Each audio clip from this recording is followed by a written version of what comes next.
I was supposed to press that, wasn't I? Here we go. So John Boyega, your new film Detroit has a lot of relevancy to the world that we live in today, even though the events in the film took place 50 years ago. Can you talk a little bit about the relevancy this film has to today? It's very relevant. Detroit is a movie that just explores systematic racism. It also explores race relations in a very specific way that mirrors what's going on today. And unfortunately, it's been 50 years since those events, but we're still having the same conversations, and it's just as sensitive as it was back then. So the relevance is alive through every scene in this movie. We will be able to look at it, strip away the clothes from the 60s and the vibe, and realize could easily be a story that was told that took place last week. So that's a realization that's really relevant. It's a really harsh realization to have, and I mean, it gives this sort of intensity to the film. I want to talk about your character because he's so fascinating. He's this character who is torn between his fealty to the law and his fealty to his people. Can you talk a little bit about that? Yeah, Melvin Dismukes is in a very tricky situation, as he is a private security guard who is brought into this story by circumstance and by wanting to do good, but he ends up being the quiet observer to all this atrocity, and it's something that he is trying to maneuver through this movie, both emotionally and physically as well. It's not a very good situation, and that's what makes him unique. He is someone that also believes in the power of dialogue and speaking. He's not necessarily somebody who's fighting the good fight for the uprising in Detroit. He's just trying to get by, and he ends up being heavily involved in this situation, and that in itself puts him in a very interesting spot. Very interesting spot. What's so interesting about him is that, I mean, when he first gets into this situation, I mean, it starts off trying to break bread, in a sense, with the police officers so that they'll protect his store.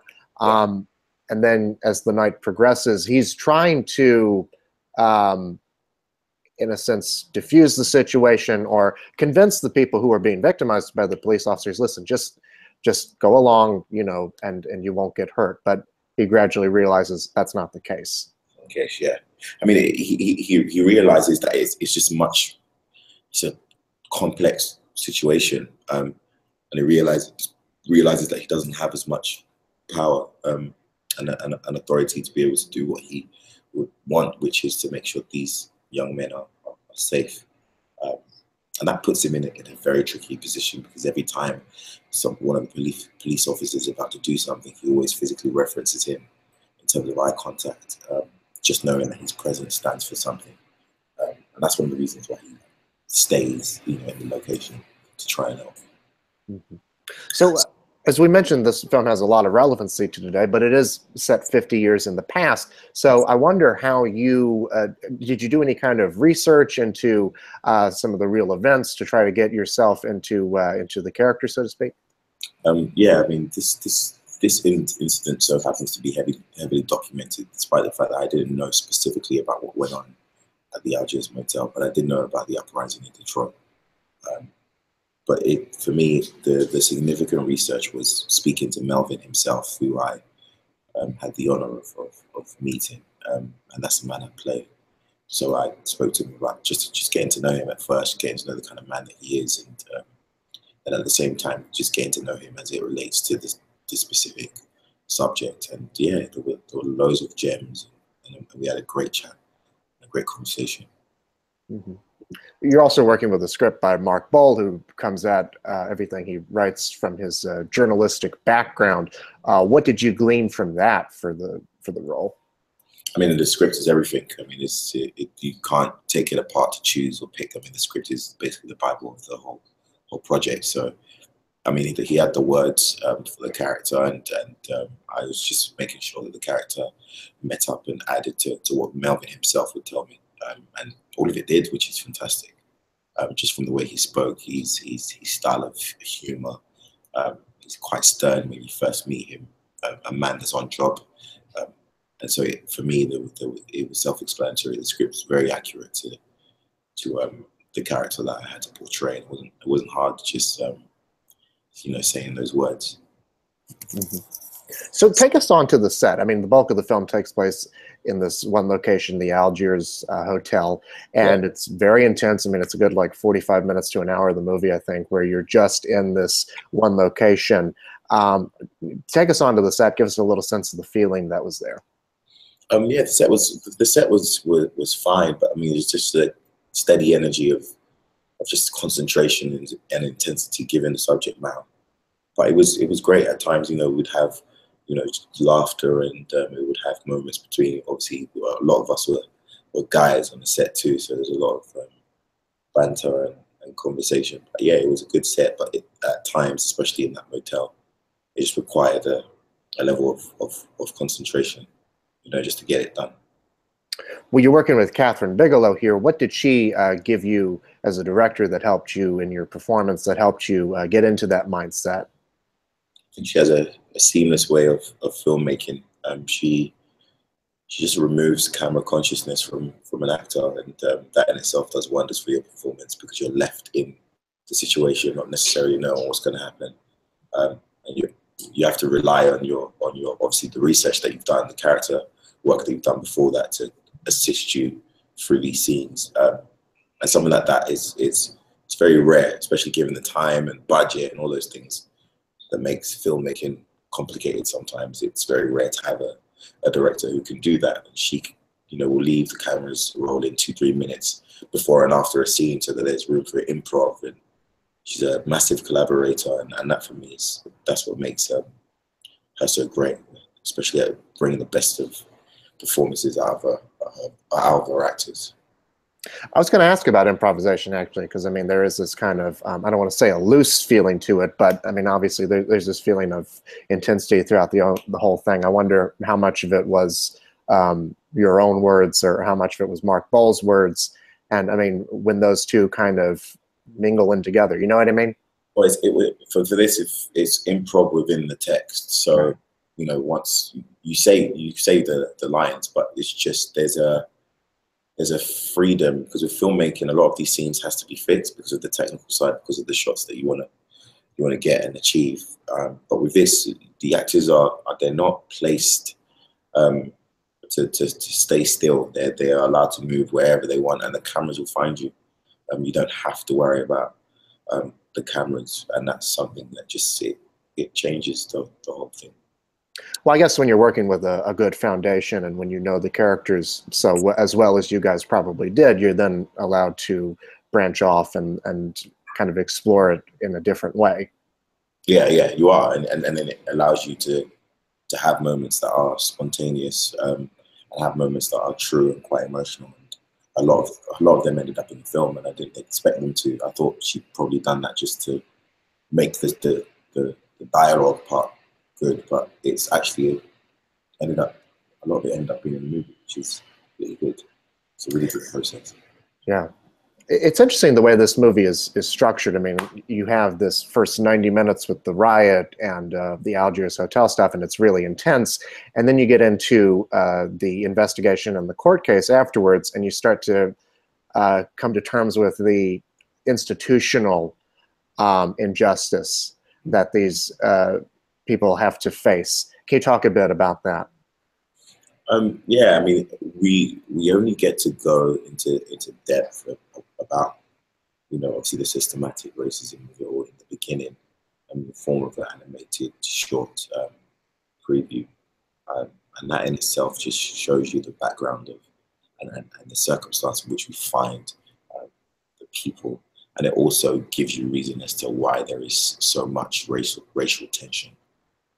So that when the events happen at the Blind Pig, in which loads of black people are arrested, you're given clarity as to why the reactions are so extreme, and why people are burning down their own homes. And that's something that plays a significant part in all the characters, because the characters, we just meet them at the kind of middle part in their life, in which it's been a long time. And they've kind of been through a lot, and they've seen a lot.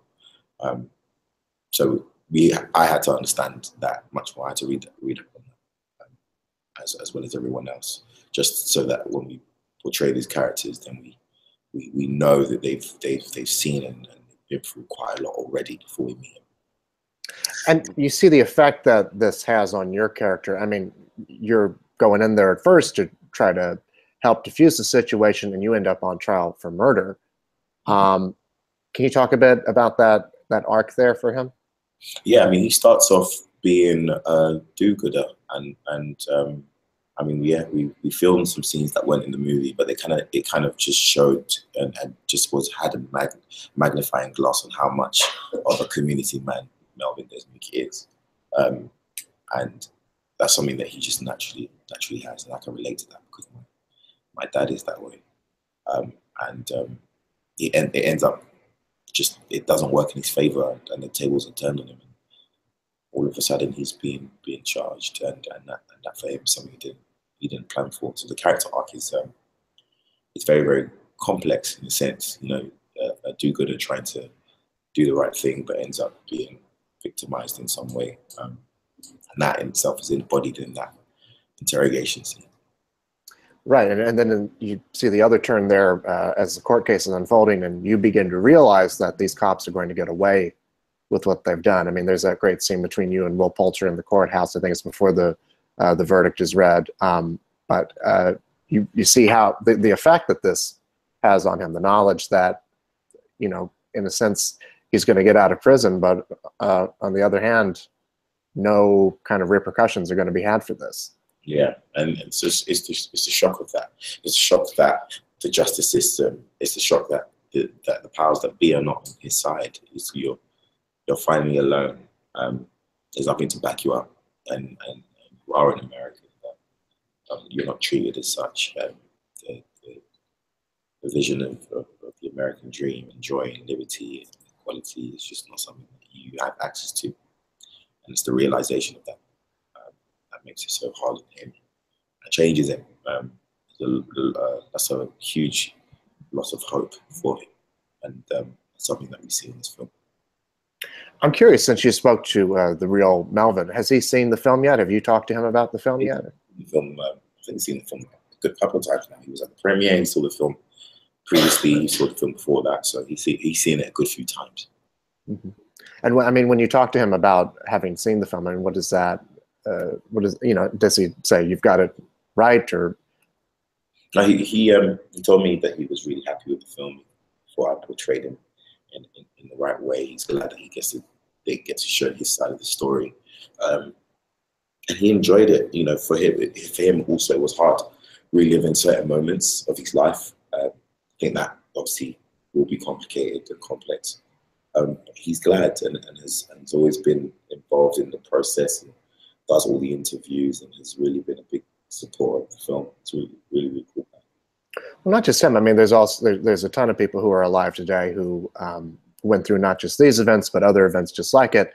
People today dealing with events like this, as we mentioned earlier. So I wonder what you hope people come out of this movie having gained or thinking about afterwards. Well, so Detroit seems to have come at a time where it's kind of like reignited a pressure point in each person to think about what needs to be done and what their part is to play in all of this. It's a far-fetched answer that none of us have access to, but it's a necessary conversation that we can start. I think there's power in unity. If we're all brainstorming about the same thing, there must be an answer somewhere based on all our perspective and our opinions, even despite the differences. I just think that as long as you locate people who have the same positive intention, then a good conversation can be had, and people who have watched the film, regardless of whether they find it hard to take in or not, have been attracted more to having a suitable conversation that may lead to some form of change. But on the most part, I don't know. Right. Before we go, I know that there's at least a couple of people who are probably watching this hoping that you'll give some kind of, not necessarily a spoiler, but some kind of hint about what to expect about The Last Jedi. I know you probably can't talk anything about that, but I'm curious. I wanted to ask you a question about Star Wars in this regard. I think that as a result of your being in these Star Wars films and having that kind of fame, it does lead to people who might not necessarily see Detroit coming to see a movie like Detroit. Can you talk a bit about that? Oh, wow, this is the first time I've actually thought about that. I don't know, because yeah, I mean, I guess, yeah, sure, of course, yeah. That I'm sure there's at least one person would be like, oh, he was in that, let's go see him in this. But I don't know. I think Detroit has an appeal that touches home for everybody. Everybody has some form of an opinion on the subject matter, and for me, I feel like that attraction is the biggest. But yeah, definitely. I mean, and it's always good to have, you know, Star Wars fans come from there and support. It's good to know they watch other types of films. It's always good to know too. Well, I mean, in the sense of, like, you know, I mean, obviously Hollywood is very much a star-driven thing, and I mean, projects like this get made because of people like yourself having success in films like Star Wars. You know, so I think that's positive of that. I mean, that's possible, but that's obviously factually not the case for this. Kathryn Bigelow is her own machine, so I see it as a collaborator, a collaboration between the best, you know.